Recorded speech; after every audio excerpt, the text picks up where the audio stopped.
kinabuhi, it talks about the foundation. Na ay mga panahon, dili lang sa panahon nga nindot ang dagan. Actually, dili man ang nindot nga sitwasyon angay pangandaman nato.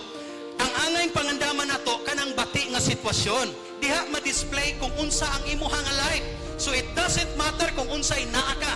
It doesn't matter kung unsay gina-display nimo. It matters nga pag abot sa problema, makabarog bagihapon ka nga lig-on igsoon. Mao nay pinaka-importante. Siguruha nga ang imong kinabuhi wala makatukod sa bahandi sa butang sa kalibutan.